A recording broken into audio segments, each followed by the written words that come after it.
Ser podcast. Las 7 de hoy por hoy. Ser podcast. Hola, muy buenos días. 6 meses y medio después de La Habana, el PP de Valencia les dice ahora a las víctimas que si quieren una reunión con Mazón, que la pidan. Y las víctimas le contestan que Mazón llega ya demasiado tarde. Algunos de los colectivos de afectados responden que a estas alturas no quieren verse con el presidente de la Generalitat, que hasta el momento se ha negado a hacer lo que su partido ha acabado haciendo ahora, pero en Bruselas: recibir a las víctimas y pedirles perdón. Eso fue lo que hizo ayer Esteban González Pons. Hemos empezado pidiéndoles disculpas personalmente, si en algún momento ellos han pensado que nosotros, cada uno de nosotros, no hemos estado a la altura. Y hemos estado hablando de una posible investigación de la Comisión de Peticiones. Vamos a apoyar esa investigación en el Parlamento Europeo. Pons recibió a las víctimas después de que lo hubieran hecho en Bruselas tanto la presidenta de la Comisión como del Parlamento Europeo, y después de esa ronda de encuentros las víctimas rechazan verse ahora con Mazón. José Luis Astre, hola. Hola, buenos días. Rosa Álvarez preside la Asociación de Víctimas Mortales de La Habana. El PP europeo y el PP valenciano y el PP español son distintos. Parece que haya que venir a Bruselas para que entre la empatía. Carlos Mazón llega 7 meses casi tarde, 228 fallecidos después y muchos despropósitos y un maltrato institucional continuado. A las víctimas se dirigía ayer el secretario general del PP valenciano, Juan Fran Pérez Llorca, que dice que si quieren verse con Mazón, si querían hacerlo, lo que tendrían que hacer es pedirlo. La idea de que se fuesen reunidos de forma privada con el presidente yo no la veo mal. Dicho esto, si las asociaciones se quieren reunir con el presidente, que lo soliciten, que lo va a hacer, estoy convencido de ello. E insisto, también quieren reunirse con el Partido Popular, estaremos abiertos a reunirnos, por supuesto que sí.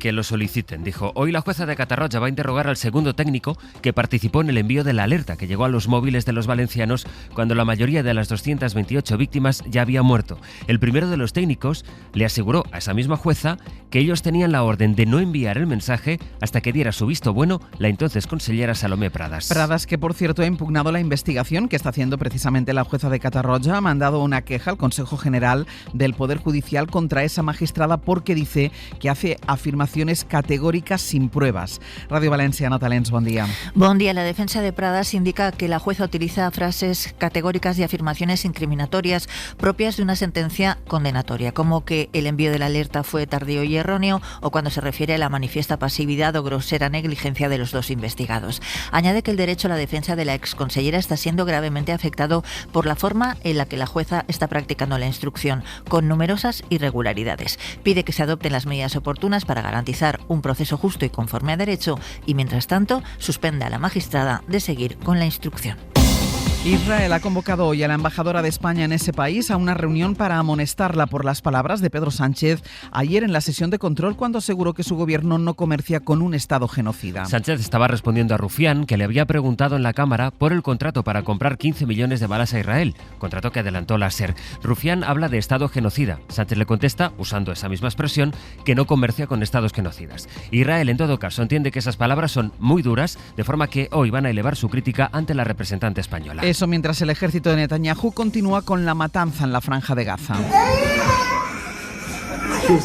Según Al Jazeera, solo esta madrugada el ejército de Israel ha matado al menos a 43 personas. Ayer asesinó a 80 personas en un campamento de refugiados, 22 eran niños. La última masacre de Israel en Gaza coincide con la gira de Trump en Oriente Próximo, aunque no va a pasar por Israel, tampoco va a pasar por Turquía, donde amagó con presentarse para estar en la reunión entre Zelensky y Putin para hablar de la guerra de Ucrania. Ocurre que esa reunión no se va a producir porque Putin tampoco va a ir. De manera que no habrá cara a cara entre Putin y Zelensky hoy. Va a estar en Turquía el ucraniano, pero Putin envía a un representante de segundo nivel, el mismo que participó en las negociaciones de 2022, y acaba de saberse que esa reunión que sí tendrán Rusia y Ucrania, que empieza dentro de 2 horas, va a ser a puerta cerrada. Después de días de expectación, la cita y las posibles negociaciones quedan descafeinadas así. Enviado especial en Ucrania, Nicolás Castellano, buenos días. ¿Qué tal? Buenos días, Ángel. Sí, hasta el último momento incluso Zelensky intentó presionar a Moscú anoche, amagando con no viajar a Estambul.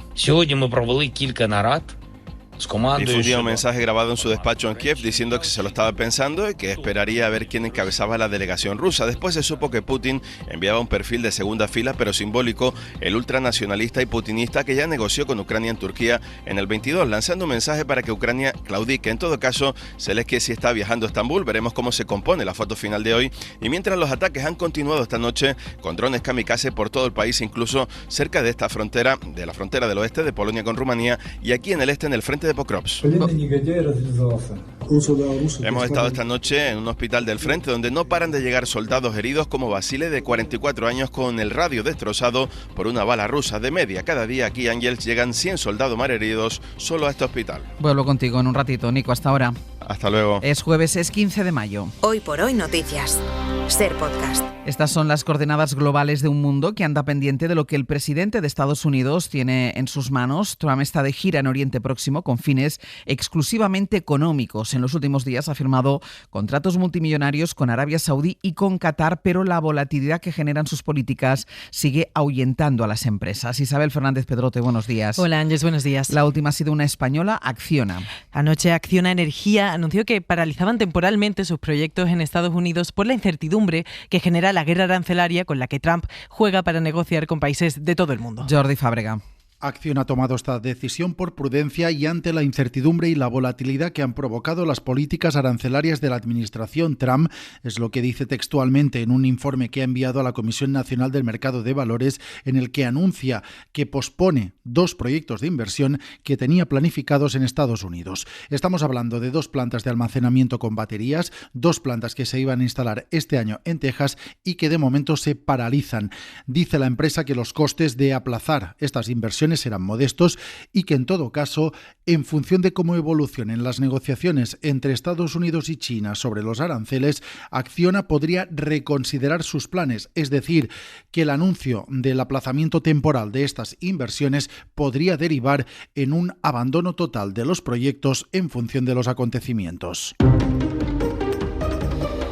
AENA va a imponer controles de acceso en Barajas para impedir que accedan los cientos de personas vulnerables que duermen cada noche allí. La gestora del aeropuerto madrileño ha enviado un requerimiento legal al ayuntamiento para que les dé una solución habitacional y el consistorio, a su vez, pide al gobierno central que haga un listado de las personas que pasan allí la noche. El Ejecutivo no tiene esa lista, pero asegura que no hay solicitantes de asilo. Radio Madrid, Esther Bazán, buenos días. Buenos días. La secretaria de Estado de Migraciones, Pilar Cancela, decía en La Ventana de Madrid que no le consta que haya solicitantes de asilo y pedía colaboración. No nos constan que sea personas solicitantes de asilo.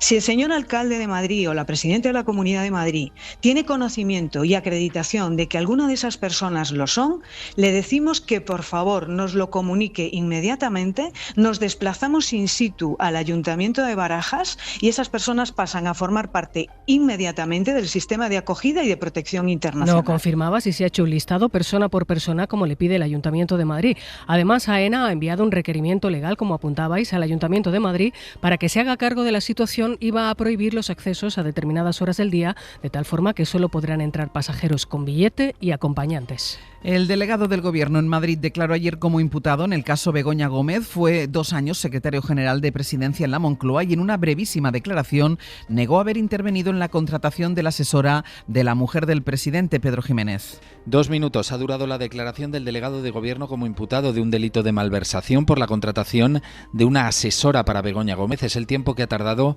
Francisco Martín en explicar que no participó en el proceso de contratación de Cristina Álvarez, que su puesto no dependía de él cuando fue secretario general de Presidencia y que nadie le dijo nunca que no cumpliera correctamente con sus funciones. Por lo demás, se remitió al recurso de apelación que ha presentado, como ya hizo la Fiscalía, contra su imputación por considerarla incomprensible, porque cuando él llegó al cargo de secretario general, Cristina Álvarez ya llevaba 3 años de trabajo. También declaró, aunque como testigo, el jefe de personal de Moncloa, Raúl Díaz, pero volverá el 28 porque no supo responder quién elaboró el documento que Presidencia envió a Moncloa con el contenido de las funciones de Cristina Álvarez. Hoy por hoy noticias.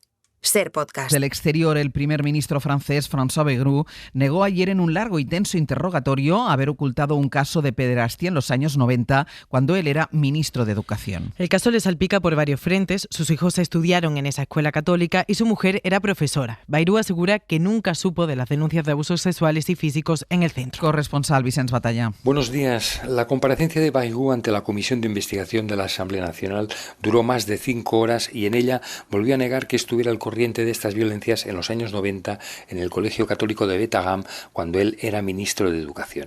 El colegio se halla cerca de Pau, en los Pirineos Atlánticos, donde el primer ministro ha hecho carrera política y sigue siendo alcalde. Allí escolarizó a 3 de sus hijos y su mujer enseñó catequesis. Actualmente hay más de 200 exalumnos que denuncian agresiones en las últimas décadas. Bayrou negó ante la comisión que lo supiera, pese a que otros testimonios en esta comisión han asegurado que sí. Cuando fui ministro de Educación nunca oí hablar de otra cosa que lo publicado en los diarios, por lo que ordené una inspección porque no tenía otras informaciones, y nunca oí hablar de violencia sexual, afirmó el primer ministro, que también negó que hubiera intercedido para una menor pena ante un exdirector sacerdote condenado por violación de menores. El intercambio con los diputados fue tenso, especialmente con los insumisos que Bayrou acusó de intentar hacerle dimitir. ¿Y en Portugal? Faltan 3 días para las elecciones y en plena recta final de la campaña, los escándalos que salpican a la empresa familiar del primer ministro Luis Montenegro están haciendo retroceder mucho a los conservadores. Según los sondeos, hoy habría empate técnico. Corresponsal en Lisboa, Brais Suárez. Así es, este miércoles Portugal descubría una nueva mentira del primer ministro sobre Spinunviva, la empresa familiar cuya actividad despierta serias sospechas de conflicto de interés y que hizo caer al gobierno en marzo. Hace 2 meses, cuando saltó el escándalo, Montenegro prometía cambiar la sede fiscal de la empresa, pero resulta que sigue siendo en su domicilio.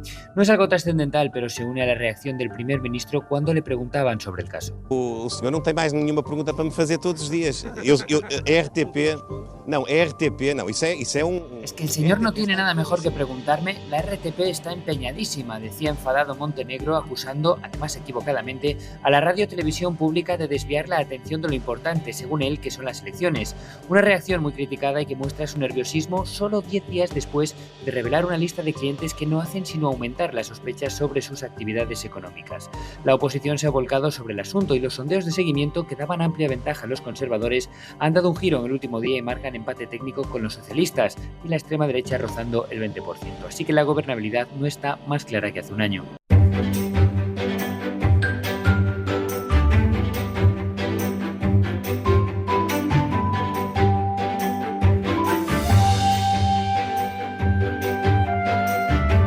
Asturias está Jesús Martín. Buenos días. ¿Qué tal? Muy buenos días. Y en Radio Bilbao para contar noticias de Euskadi está Isabel León. Egunon, Isabel. ¿Qué tal, Egunon? Empezamos en Vitoria, Isabel, porque ya llevan 51 días de huelga indefinida los jardineros de la ciudad. Sí, una huelga de la subcontrata del ayuntamiento que lleva la empresa en Víser. Los trabajadores piden una subida salarial hace más de mes y medio y que empezaron esa huelga y están los jardines ya en modo selva, más que otra cosa. Malas hierbas, alturas de medio metro, todo muy frondoso, espectacular por otro lado porque la naturaleza se está apropiando de la ciudad, pero también con algunos problemas para animales que según los veterinarios están sufriendo más cortes de lo normal. También se habla de garrapatas. Javier Sáenz, sindicato SK. La situación empieza a ser preocupante. Entendemos que estamos recibiendo mucha preocupación por parte de la ciudadanía. En este caso, lo que el viernes venimos a plantear es una concentración que se nos ha solicitado por parte de toda la gente preocupada por los perros aquí en Gasteiz, porque está habiendo un montón de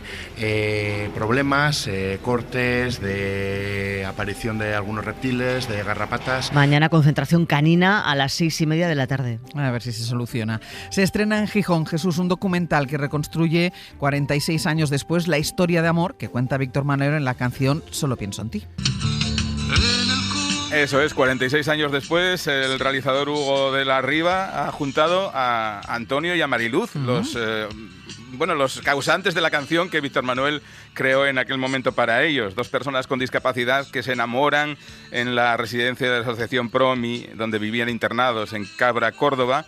El cantante se entera de la historia pues a través de una publicación en un medio local y les dedica una canción que luego ha sido todo un éxito de Víctor Manuel. Bueno, la película, el documental, que solo tuvo un pase antes que en Gijón, que fue en el Festival de Cine de Málaga. Está lleno de emociones, nos dicen. Aparecen Antonio y Mariluz contando la historia de su vida y, por supuesto, Víctor Manuel. Pero para recordar aquella época y, digamos, ambientarlo un poco, cuenta con personajes que todos conocemos como Sabina, Miguel Ríos, Resines o nuestro Iñaki Gabilondo, que también participa. Pues se podrá ver el documental ya en Gijón. Y Isabel, hasta 8.000 euros por examinarse por ti. O sea, ¿pagas a alguien para que vaya al examen? Eso es lo que hemos vuelto a comprobar, que se ofrecen plataformas como Milanuncios o Wallapop de cara a los exámenes de perfil de euskera, imprescindible para muchos puestos en la administración. Los exámenes se celebraban este fin de semana en los 3 territorios y hemos preguntado a la vicelehendakari Ibone Bengoechea. En estas últimas pruebas no hemos detectado ninguna irregularidad. Sí le puedo decir que recientemente se detectó se tuvo serias dudas de que una de las personas que estaba fuera quien decía ser, y lo que se hace siempre es, lógicamente, ponerlo en conocimiento de la Ertzaintza para que realice las oportunas investigaciones. Insisto, es un fraude y es una suplantación de identidad. No se han detectado en esta ocasión, pero los anuncios están colgados. Pues sí. Isabel, Jesús, gracias. Un abrazo. Un abrazo. Y vamos ya con nuestra recomendación cultural para empezar el día. Hoy Pepa Blanes nos propone leer la novela en la que está basada una de las películas del momento. Leer a Chirves es siempre una buena idea porque sus libros hablan de nuestra historia reciente, que sigue teniendo consecuencias en nuestros días. La buena letra es uno de sus libros menos mencionados cuando se habla del autor valenciano y, sin embargo, uno de los más personales y emocionantes. Está basado en la historia de la madre del escritor, una mujer que sufrió las consecuencias de la guerra civil y que vivió la violencia del franquismo. ¿Te gusta? No queda otra. Ahora a tu hermano le pagan una miseria. La directora Celia Rico ha adaptado la novela a la gran pantalla y no podemos más que recomendar leer esta novela, breve pero llena de tensión y de rabia. Son las cartas que esta mujer escribe a su hijo contándole cómo vivió la traición familiar, la diferencia de clase y el machismo de una época y, por supuesto, el hambre.